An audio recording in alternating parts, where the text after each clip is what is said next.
Marjorie, est-ce qu'on va voir ensemble qui vous a invité? Oui, je veux bien. Alors regardez à nouveau cet écran et la régie va faire apparaître le visage de votre hôte, de celui qui a voulu que vous soyez là.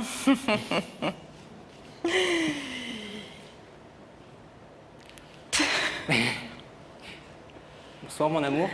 Bonsoir. Vous le reconnaissez? Bah oui. Eh, je peux vous dire un truc? Idée. Je peux vous dire un truc? Oui. Il garde pas votre fille. Hein. Bah oui, je vois.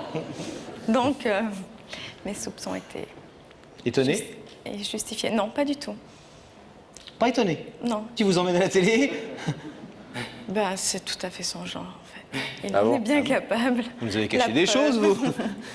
Est-ce que vous voulez savoir ce qu'il est venu vous dire ce Bah soir? oui, parce que ça, par contre, Votre autant mari. je me doutais que c'était lui, mais autant je vois pas ce qu'il a pu, ce qu'il a de si important à me dire pour arriver à... Eric, c'est à vous. Eh bien Marjorie, ce soir, je t'ai fait venir jusqu'à Paris pour te demander en quelque sorte une confirmation de mariage. En fait, ces derniers temps, on a essuyé une grosse crise et j'ai pensé que par le biais de cette émission, eh bien, on pourrait retrouver un second souffle. Alors bien sûr, ce ne sera pas une finalité, mais sache que je veux tout faire pour que notre couple soit le plus parfait possible et aille pour le mieux. Et donc j'ai pris l'initiative, chose que je n'ai pas fait lors des fiançailles, lors du mariage, et même pour la conception de Célia, puisque c'est toujours toi qui étais à l'initiative de ces 3 grandes étapes de notre couple. Alors je voulais être à l'initiative d'un renouveau, d'un second souffle et repartir sur de bonnes bases. Et surtout oublier peut-être que finalement tu t'es trompé en te mariant avec moi, chose que tu disais ces derniers temps. Voilà ce que je voulais te faire passer comme message ce soir. Alors j'espère qu'il reste quelques braises de notre amour qui permettront de faire brûler ce rideau et faire un gros feu d'artifice de notre amour parce que je t'aime à la folie et aussi bien toi que Célia sont les femmes de ma vie et je les aurai à jamais dans mon cœur et donc c'est pour cela que j'ai fait cette démarche.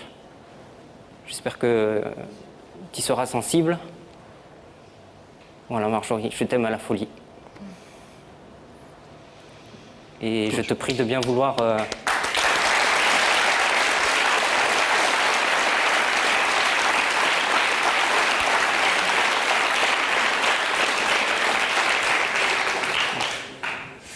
Vous êtes touché? Oui. Oui. Vous n'attendiez pas à ça quand même?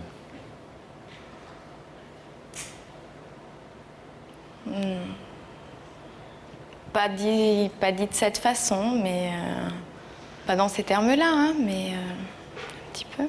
Il y a un étrange pressentiment dans ce que vous dites, vos ouais, vos hésitations, etc. Est-ce que vous allez nous donner votre réponse dans quelques instants, et puis c'est votre mari, toujours, mais on a l'impression que vous hésitez entre un côté un peu désabusé et puis l'envie d'y croire encore, mais à la fois... Oui. Bah, c'est normal, l'envie d'y croire encore, c'est normal. On est quand même jeunes mariés, on a un bébé, c'est sûr que j'ai envie d'y croire. C'est sûr. Et puis vous savez que la vie n'est jamais simple aussi. Voilà, mais d'un autre côté, bon, je reconnais aussi toutes ses qualités, je reconnais, je sais ses sentiments, j'y crois tout à fait, mais c'est pas pour ça que ça va changer, quoi. Les bases du couple resteront les mêmes, quoi. À mon avis, il n'est pas capable de changer, même s'il a pris l'initiative ce soir. C'est une très belle initiative, mais c'est pas la vie de tous les jours, quoi. Il avait l'impression quand même que depuis quelque temps, il faisait des efforts et que vous vous en rendiez compte. Oui, c'est vrai que... Donc vous voyez qu'il peut changer.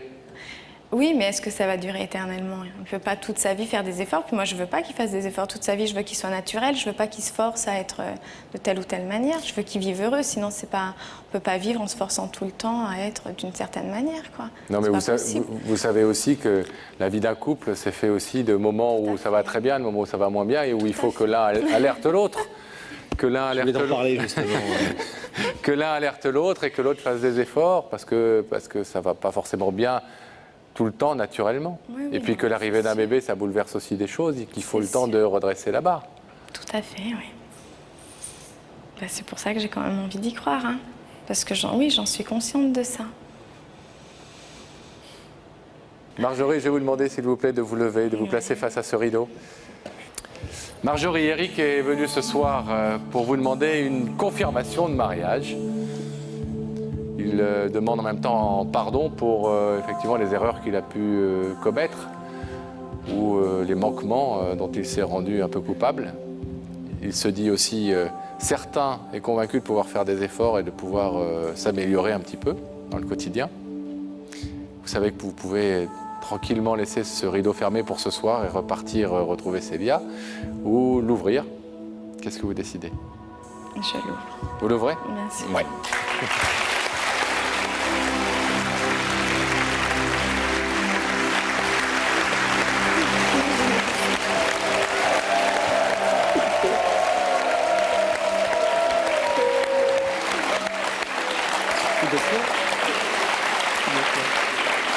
Bon. Vous êtes un beau couple en tout cas, et vous avez une bien jolie petite fille qu'on a vue quand Rebecca est venue vous voir et qu'on a vu dans quelques photos que votre mari nous a gentiment fournies. Vous verrez le sujet. Et vous avez bien raison de vous battre pour que ça marche, parce que c'est pas tous les jours facile un couple et qu'il ne faut pas baisser les bras trop vite et qu'on a vraiment l'impression en vous voyant qu'il y a bien des chances que ça dure. Oui. Ouais. Bon, Plein de bonnes choses à vous deux en tout cas. vous nous envoyez Très heureux d'avoir été. les faire-part pour le deuxième.